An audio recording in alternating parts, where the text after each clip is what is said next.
नमस्कार दोस्तों, आप सभी को यूथ रैंकर एकेडमी में आप सभी का स्वागत है। आज हम जो है कि भौतिक विज्ञान के विषय में आपको बल टॉपिक पढ़ाने हैं, यानी भौतिक भौतिक विज्ञान में बल टॉपिक पढ़ाने जा रहे हैं। बल बल का मतलब यानी फोर्स। फोर्स के विषय में आज हम लोग फोर्स के विषय में और हम लोग आज फुल डिस्कस करेंगे कि बल क्या चीज होती है और बल कितने प्रकार के होते हैं। बल के विषय में हम लोग बेसिक टू हाई लेवल चलने की कोशिश करेंगे। ये पूरा पूरा जो है कि बेसिक से लेकर के हाई लेवल पर जाएंगे। तो सबसे पहले बल क्या होता है। सबसे पहले क्या होता है, बल क्या होता है। बल हम कहते किस चीज को है, तो बल वह बाह्य कारक है। बल वह बाह्य कारक है जो किसी वस्तु की स्वाभाविक स्थिति को परिवर्तित करता है या परिवर्तित करने का प्रयास करता है, उसे हम क्या कहते हैं, बल कहते हैं। फिर से एक बार हम लोग समझेंगे। बल वह बाह्य कारक है जो किसी वस्तु की स्वाभाविक स्थिति को परिवर्तित करता है या परिवर्तित करने का प्रयास करता है, उसे हम लोग क्या कहते हैं, बल कहते हैं। जैसे जैसे जैसे ये क्या हो गई, कोई वस्तु हो गई, ये क्या हो गई, कोई वस्तु हो गई, और इस पर हम लोग बल इधर से लगा रहे हैं, इस पर हम लोग बल इधर से लगा रहे हैं, और ये क्या हो गई भैया, वस्तु हो गई। अगर इस पर हम लोग बल लगा रहे हैं तो ये बोला जाए बल वह बाह्य कारक।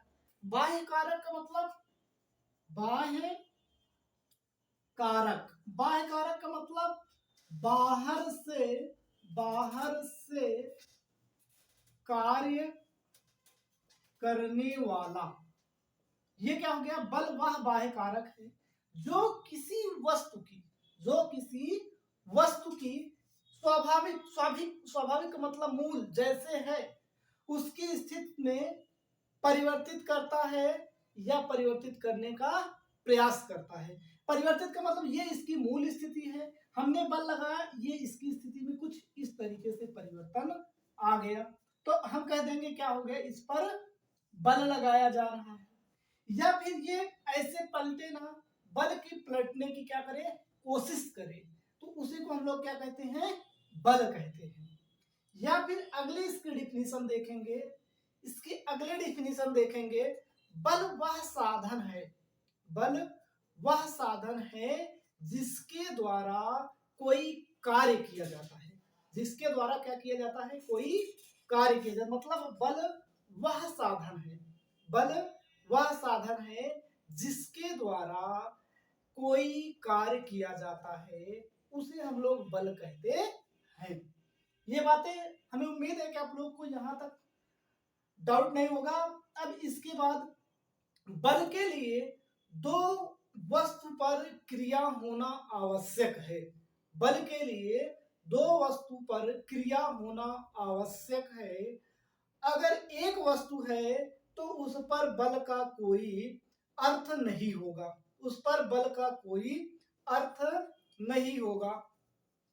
तो बल का कोई अर्थ नहीं होगा। जैसे ये क्या हो गया, कोई वस्तु हो गई और एक तरफ से इधर हम बल लगा रहे हैं, और ये हो गई वस्तु। अगर इसमें एक ही चीज हो, एक ये वस्तु हो गई, एक ये, अगर यहां से हम अपने हाथ को कुछ ऐसे करके धकेलते हैं, अगर कोई मान लो, अगर हम यहाँ पे ये हाथ है, अगर ये हाथ होगा तब इसको लगाएंगे तो इसकी स्थिति में परिवर्तित होगी। अगर ये इधर से एक बल लगा रहे, यानी बल लगा रहे, तो ये वस्तु उसको थोड़े समय के लिए मान लेते हैं। अगर इस पर बल लगा रहे हैं तो इसकी स्थिति में परिवर्तित, तो ये इधर उधर होगा। अगर ये, तो एक वस्तु ये हो गई, एक ये हो गई। अगर एक ही होगा तब बल का कोई मायने नहीं होगा, क्योंकि मैं ऐसे बल लगा रहा हूं, इससे कोई कार्य नहीं हो रहा है। तो इसलिए बल का अर्थ तब तक होगा जब दो वस्तु होंगी तब बल का अर्थ होगा। नहीं, आप चाहे जितना बल लगा दीजिए, इससे कोई मायने नहीं रखता जब तक कि दो वस्तु नहीं होंगी। तो बल के ये हो गई आपकी अगले पॉइंट। अगले पॉइंट में हम लोग चलते हैं बल के मात्रक। बल का मात्रक, बल के मात्रक यानी बल को किसमें मापते हैं। इससे पहले हम लोग इसका फार्मूला देख लेते हैं। F is equal to M into A. M into A. बल आपका क्या है भैया? F क्या है? बल है, जिसे हम लोग क्या कहते हैं? फोर्स कहते हैं। फोर्स कहते हैं। एम क्या है भैया? एम द्रव्यमान है। एम क्या है भैया? द्रव्यमान है, जिसे हम लोग क्या कहते हैं? मास कहते हैं। ए क्या है? त्वरण है, जिसे हम लोग क्या कहते हैं? एक्सेलरेशन बोलते हैं। ये आपका क्या हो गया? F is equal to M A. अब इसके बाद हम लोग चलते हैं ये मात्रक। मात्रक इसके दो होते हैं। मात्रक इसके दो लेंगे। एक मात्रक क्या होगा भैया? एक मात्रक होगा एम के या एसआई मात्रक, एसआई मात्रक, और एक होता है सीजीएस पद्धति या सीजीएस। एसआई में मात्रक हम लोग देखेंगे और सीजीएस पद्धति में हम लोग मात्रक देखेंगे। पद्धति में मात्रक को हम लोग देखेंगे। एसआई में क्या होगा भैया? एसआई में आपका मात्रक क्या होगा भैया? ये न्यूटन देखना है। ये क्या होगा? इसका मात्रक क्या होता है? न्यूटन। क्या होता है? न्यूटन। न्यूटन को और क्या लिख सकते हैं? न्यूटन को हम लोग कैपिटल एन से डिनोट करते हैं। और इसको क्या लिख सकते हैं? क्या क्या मिलकर न्यूटन बना? ये भैया देखिए ध्यान से, यहाँ पे द्रव्यमान है, यानी द्रव्यमान को किसमें लिखते हैं? किलोग्राम हो गया। किलोग्राम हो गया। फिर इसके बाद त्वरण है। त्वरण की यूनिट क्या होती है? मीटर प्रति सेकंड स्क्वायर। ये आपका क्या हो गया? एसआई मात्रक। ये आपके क्या हो गए? एसआई मीटर प्रति सेकंड स्क्वायर। और इसके बाद हम लोग चलते हैं भैया, इसके बाद अगले जो है कि ये सीजीएस पद्धति। सीजीएस पद्धति में क्या होता है? इसका मात्रक भैया डाइन होता है। क्या होता है? डाइन होता है। या इसको हम लोग लिख सकते हैं डाइन के अलावा, हम लोग लिख सकते हैं इसको ग्राम इंटू सेमी अपान सेकेंड स्क्वायर। ये होगा भैया gram into semi into second square, ये हो जाएगा। अब इसके बाद एक अन्य मात्रक होता है, एक जो इंजीनियरिंग में यूज किया था, उसका नाम क्या है? स्थिन है। क्या है भैया? स्थिन है। तो यहाँ तक हमने देख लिया कि ये स्थिन हो गया, ये डाइन हो गया, और ये क्या हो गया? न्यूटन हो गया। अब इसके अलावा यहाँ पे डाइन हो गया। अब देखेंगे एक न्यूटन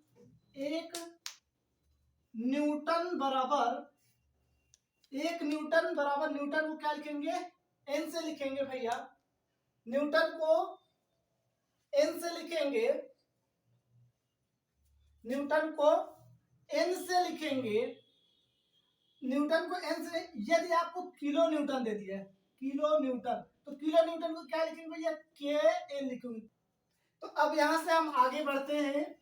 आगे जो है कि यहाँ पे आगे हम लोग देखते हैं इसके नेक्स्ट पॉइंट में क्या क्या हमको देखना है। नेक्स्ट पॉइंट में अभी हम सिर्फ इसकी यूनिट देख रहे थे। यूनिट को कंप्लीट देखेंगे, यूनिट में क्या क्या चीजें होती हैं इसको हम क्लियर करेंगे। तो यूनिट में हमने एक देखा एम के एस पद्धति में देखा, दूसरा देखा सीजी एस पद्धति में।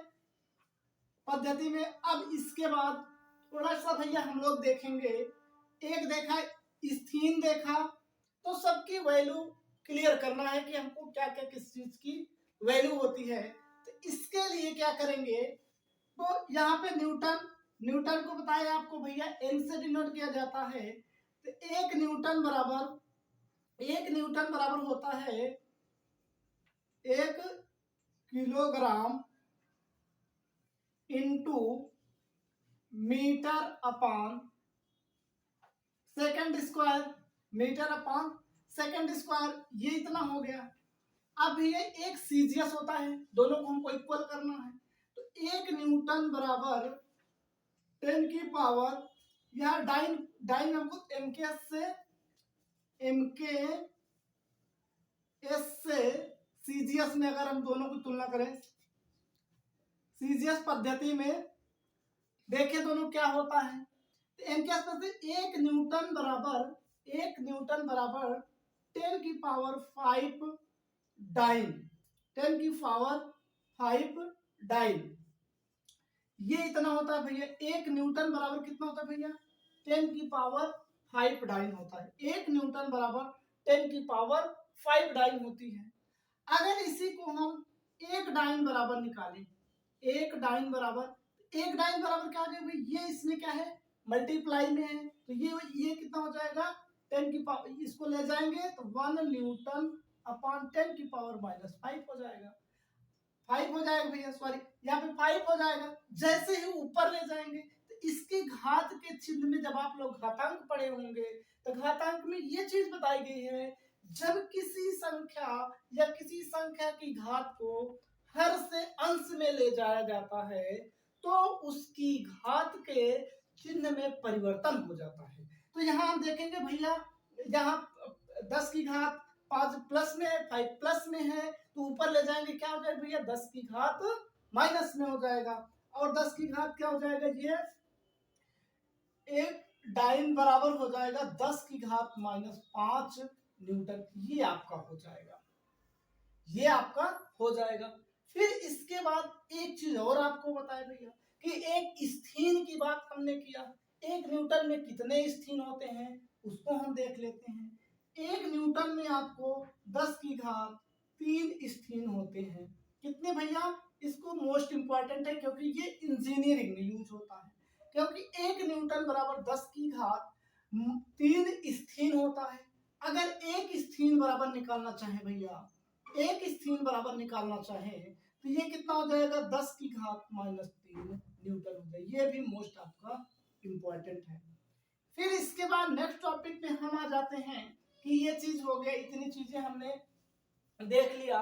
फिर इसके बाद यहाँ पे अन्य मात्रक को ले लेंगे, अन्य मात्रक में ये सब देख लिए। अब अगले पॉइंट में देखेंगे ये कैसी राशि है, बल कैसी राशि है, तो बल जो है कि कैसी राशि है भैया, सदिश राशि है, सदिश राशि है। बल जो है कि सदिश राशि है, कि जैसे देखेंगे बल कैसी राशि है, बल एक सदिश राशि है। फिर इसके बाद हम लोग चलेंगे बल के लक्षण, बल के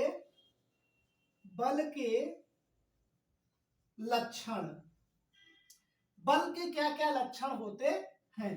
तो बल के पहला लक्षण होता है परिमाण, पहला क्या होता है, परिमाण। दूसरा होता है बल की दिशा, बल की दिशा। तीसरा क्या होता है, बल की क्रिया रेखा, बल की क्रिया रेखा। चौथा होता है बल का क्रिया बिंदु, क्रिया बिंदु। अब यहां से हम देखते हैं इसके आगे जो है कि थोड़ा सा यहां से हम लोग रब करके चलते हैं कि क्या क्या चीजें होती है, परिमाण क्या होता है, बल की क्रिया रेखा क्या चीज होती है, ये चीज के विषय में हम लोग देखेंगे। तो सबसे पहले हम लोग देखेंगे परिमाण क्या होता है, जिसे हम लोग इंग्लिश में मैग्नीट्यूड बोलते हैं, परिमाण। तो परिमाण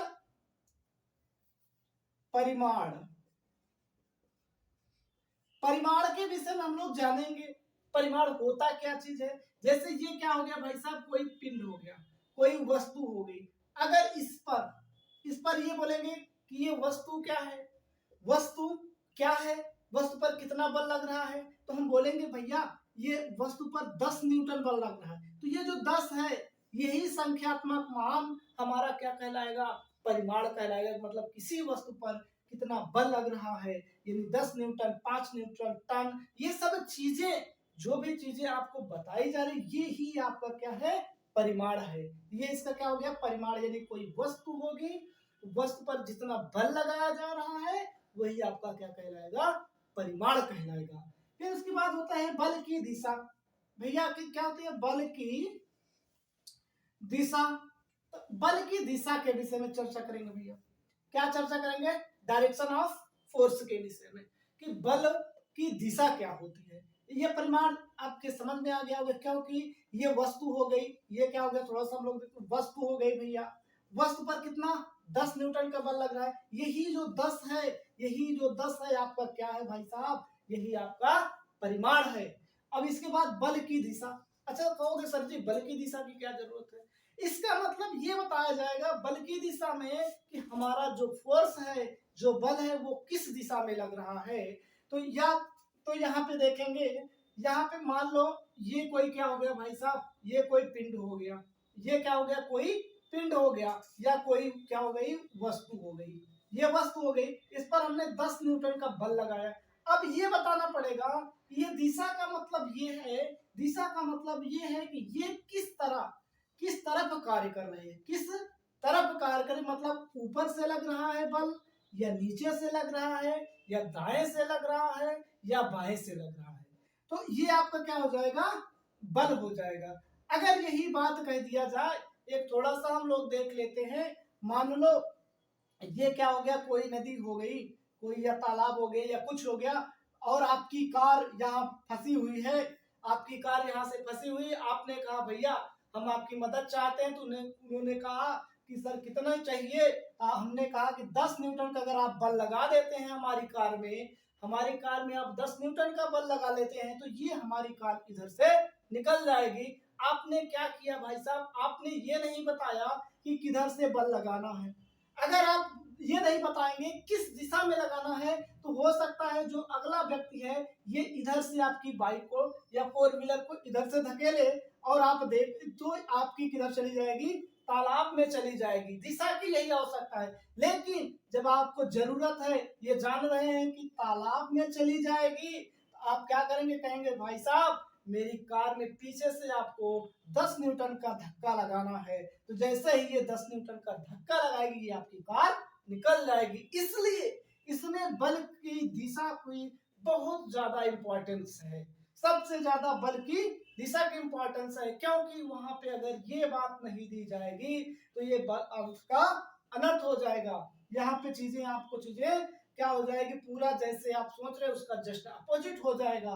क्योंकि अगर ये 10 न्यूटन का बल आपको इधर से चाहिए, अगर ये इधर से लगा देता, तो ये आपके ऑलरेडी कार जो है कि इस नदी या इस तालाब में चली जाएगी। फिर इसके बाद है क्रिया बिंदु। अगले पॉइंट हम लोग देखते हैं क्रिया बिंदु। तो क्रिया बिंदु क्या चीज होती है, सब अगले पॉइंट पे हम लोग चलते हैं। अगले पॉइंट पे क्रिया बिंदु। तो क्रिया बिंदु का मतलब क्या होता है, क्रिया बिंदु को हम लोग देखेंगे। क्या होता है भैया, क्रिया बिंदु। क्रिया बिंदु मतलब क्या होते हैं, बल की क्रिया बिंदु, बल की क्रिया बिंदु। तो बल की क्रिया बिंदु होती क्या चीज है। अच्छा क्रिया बिंदु का मतलब बल किस बिंदु पर कार्य कर रहा है, बल किस बिंदु पर कार्य कर रहा है, उसी को हम लोग क्या कहते हैं, क्रिया बिंदु कहते हैं। जैसे ये कोई वस्तु हो गई, ये क्या हो गई, कोई वस्तु हो गई, इधर से हमने बल लगाया, तो इधर ये बिंदु, जिस बिंदु पर हम लोग बल लगा रहे हैं, वही क्या कहलाएगी, आपकी क्रिया बिंदु कहलाएगी। क्रिया बिंदु का मतलब क्या होगा, जिस पॉइंट पर हम लोग बल लगा रहे हैं उसी को क्या कहलाएंगे, क्रिया बिंदु कहेंगे। और एक पॉइंट और है आपका क्रिया रेखा। क्या है, क्रिया रेखा।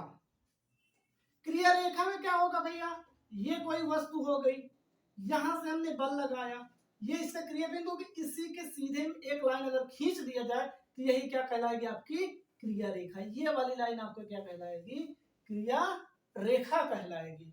यहाँ पे ये वाली लाइन जो है आपकी क्या कहलाएगी, क्रिया रेखा होगी। यहाँ पे क्रिया बिंदु हो गया और ये क्या हो गया, क्रिया रेखा। तो इस पर हम लोग और टाइप में बात कर सकते हैं, मतलब चाहे जैसे अगर इधर से बल लगाया जा रहा है, कहा जाएगा इसका क्रिया बिंदु या क्रिया रेखा, ये क्रिया बिंदु हो गया। अगर इस पर 10 न्यूटन का बल लगाया तो ये परिमाण हो गया।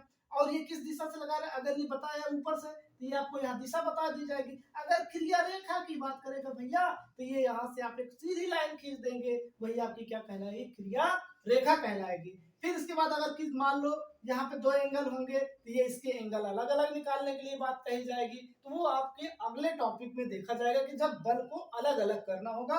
लेकिन ये बातें आपको जरूर समझ लेनी चाहिए कि परिमाण क्या होता है। परिमाण का मतलब गिनती होती है, संख्या होता है।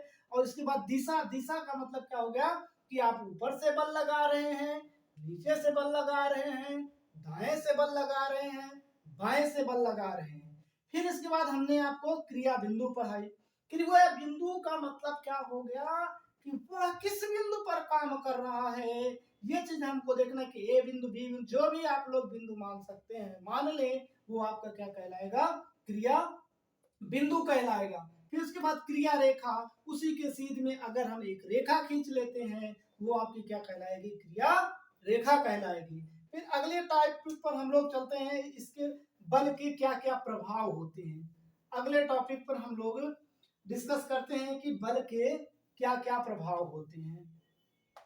बल के प्रभाव, बल के प्रभाव, इफेक्ट ऑफ फोर्स, यानी बल के क्या क्या प्रभाव हो सकते हैं। बल के प्रभाव में अगर हम लोग नंबर 1 में देखें, यदि कोई वस्तु, बल के प्रभाव में क्या होगा, यदि कोई वस्तु विरामावस्था में है, यदि कोई वस्तु विरामावस्था का मतलब स्थिर रखी हुई है, अगर हम उस पर बल लगाएंगे तो वो गतिशील हो सकती है या गतिशील हो जाएगी। जैसे भैया ये वस्तु मान लो ऐसे रखी हुई है, ये कैसी है, विरामावस्था, विरामावस्था में है, या इसी को बोल सकते हैं स्थिर है, यानी फिक्स रखी हुई। अब ये वस्तु क्या है भैया, इसका बल का प्रभाव हम लोग देखेंगे तो ये क्या हो जाएगा कि ये विरामावस्था में है, या तो इसकी स्थिति परिवर्तित हो जाएगी, या तो इसकी स्थिति क्या हो जाएगी, परिवर्तित हो जाएगी। मतलब कि ऐसे भैया अगर इधर आप बल लगा रहे तो कुछ ऐसा हो सकता है, इस पर बल लगाएंगे ये ऐसे ऐसे इधर हो सकती है और इधर हो सकती है, कुछ इस टाइप में हो सकती है, क्योंकि इधर से बल लगा रहे थे पलट सकती है। तो ये क्या हो जाएगी, इसकी स्थिति क्या हो जाएगी, परिवर्तित हो जाएगी।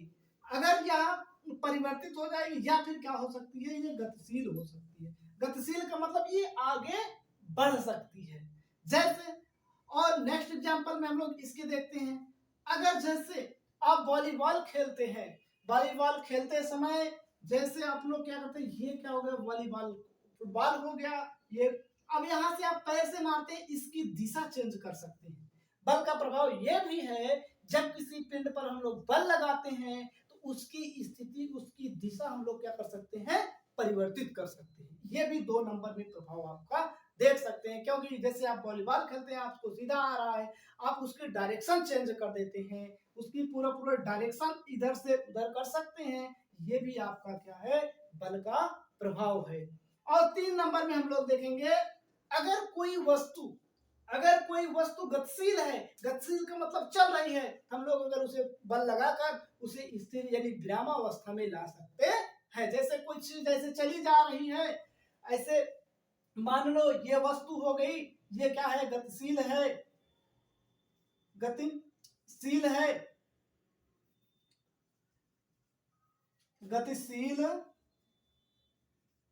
गतिशील है, चल रही है। चलने के बाद हमने क्या किया, ये कोई हैंडल है, ये ऐसे मान लो ये चली जा रही है आगे, हमने क्या किया, इसको रोक दिया। इस हैंडल को पकड़कर, इस हैंडल को पकड़कर हमने क्या कर दिया, रोक दिया। तो इसकी स्थिति में क्या हो गया भैया, ये भी बल का प्रभाव है।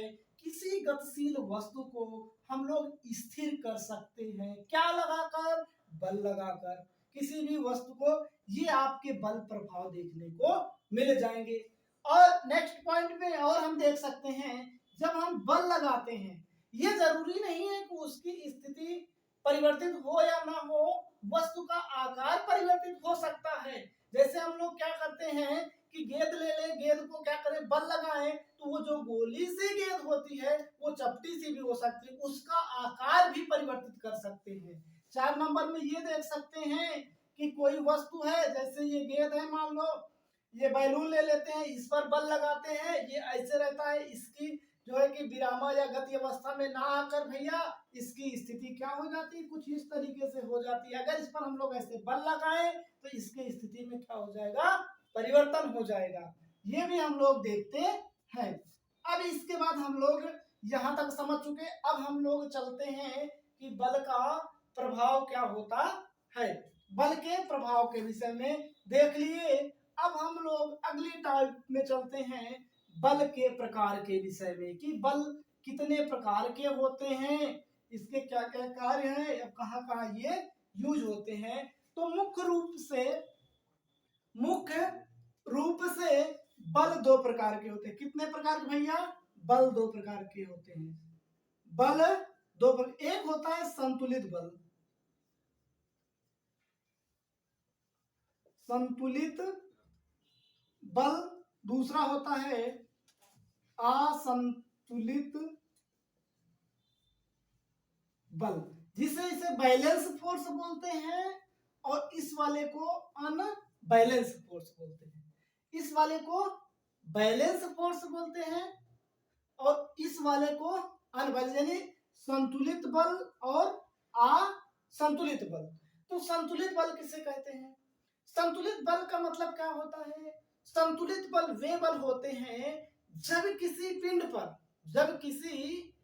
पर एक साथ कई बल लग रहे हों और उनका परिणामी विस्थापन क्या हो जाए, जीरो हो जाए, तो उस बल को हम लोग कौन सा बल कहेंगे? संतुलित बल कहते हैं। एक बार फिर से हम लोग इसके डिफिनीशन को देखेंगे। यदि किसी पिंड पर एक साथ कई बल कार्य कर रहे हों, और उसका परिणामी विस्थापन क्या हो जाए, जीरो हो जाए, तो उसे हम लोग क्या कहते हैं? संतुलित बल कहते हैं। तो इसका एग्जाम्पल हम लोग देखेंगे। ये भैया कोई एक बहुत बड़ा पिंड है, ये पिंड या फिर वस्तु है, और इस पर एक साथ एक बल, दो बल, तीन बल, चार बल, पांच बल, इस तरीके से बल लग रहे हैं, इस तरीके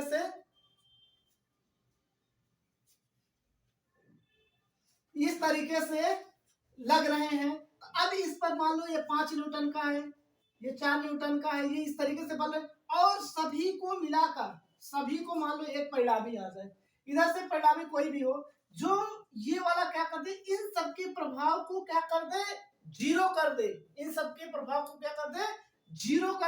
तो यही क्या कहलाएगा, हमारा संतुलित बल कहलाएगा कि ये संतुलित बल है। मतलब जैसे किसी पिंड पर देख रहे हैं एक साथ कई बल काम कर रहे हैं और सबके प्रभाव को, यानी कहने का मेन मतलब ये है कि अगर इस पर एक साथ कई बल लगा रहे हैं, इस पर ये वस्तु अपने स्थान से ना खसके, यानी इसमें कोई स्थिति में परिवर्तन ना हो या इसमें कोई विस्थापन ना हो, तो ये क्या होता है, संतुलित बल होता है। ये क्या होता है भैया, संतुलित बल होता है। जैसे आप लोग रस्सा कस्सी का खेल देखे होंगे। रस्सा कस्सी के खेल के समय जब दोनों टीमें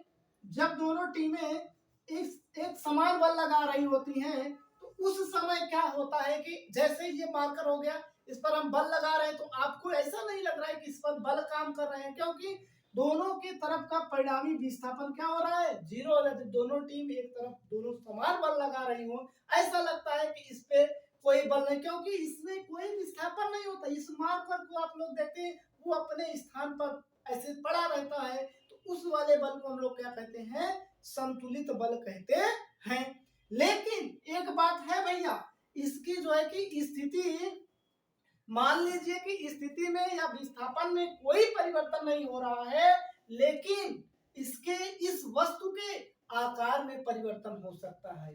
ये नहीं कह सकते कि सर इसका आकार तो इस तरीके से हो गया, तब भी संतुलित बल कहा जाएगा। यानी इस पर जो है कि इसका आकार बदल सकता है, पूरा आकार बदल, लेकिन इसमें कोई विस्थापन नहीं होगा। जैसे ये क्या था, गोलाकार था, अभी ये हमने वस्तु को देखा, तो ये कुछ इस तरीके से हो सकती है, लेकिन इसका आकार बदल सकता है, लेकिन इसमें कोई विस्थापन नहीं होगा। तो जब ये सारी कंडीशन फॉलो होंगी तो हम लोग उस पर कह देंगे इस पर बैलेंस फोर्स वर्क कर रहा है, यानी संतुलित बल कार्य कर रहा है। अब नेक्स्ट हम चलते हैं असंतुलित बल पर कि असंतुलित बल क्या होते हैं। असंतुलित बल क्या होते हैं भैया? असंतुलित बल में देखेंगे अनबैलेंस फोर्स में, अनबैलेंस फोर्स में ये देखेंगे यदि किसी पिंड पर एक साथ कई बल कार्य कर रहे हो, एक साथ कई बल कार्य कर रहे हो और उनका परिणामी विस्थापन जीरो ना हो, परिणामी विस्थापन जीरो ना हो, उसमें कुछ ना कुछ विस्थापन हो जाए, तो उसे हम लोग क्या कहते हैं? असंतुलित बल कहते हैं। जैसे ये कोई वस्तु हो गई और इस पर एक साथ में कई बल काम कर रहे हैं, इस पर एक साथ में कई, मान लो इधर से कोई परिणामी विस्थापन कौन कर रहा है, अगर इस पर बल लगाएंगे तो ये खिसक कर यहाँ तक चली आए भैया, ये यहाँ तक आ जाए, तो इसमें इतना विस्थापन हो गया, तो यही क्या कहलाएगा? जब इसमें विस्थापन हो गया तो यही क्या कहलाएगा कि ये कौन सा बल काम कर रहा है? असंतुलित बल काम कर रहा है। कौन सा बल काम कर रहा है? असंतुलित बल काम कर रहा है। तो इसका एग्जाम्पल हम लोग कहाँ देखेंगे? इसका एग्जाम्पल हम लोग देखेंगे जब रस्सा कस्सी का खेल आप लोग देखते हैं, तो रस्सा कस्सी के खेल में ऐसे होता है, एक टीम इधर से वर्क करती है, इधर से फोर्स लगा रही है, लेकिन जैसे अगली टीम जो कमजोर टीम पड़ती है, जो ज्यादा टीम, वो अपनी तरफ रस्से को खींच लेती है, जब ये मार्क इधर खिसकना स्टार्ट हो जाता है, यानी इधर चला आता है, तो वो कौन सा बल काम करता है? संतुलित बल कार्य करता है। और नेक्स्ट टॉपिक जो है कि हम लोग अगले वीडियो में देखेंगे कि इसमें इसका पूरा समराइज करेंगे, फिर उसके बाद नेक्स्ट वीडियो में अगले टॉपिक से हम लोग स्टार्ट करेंगे।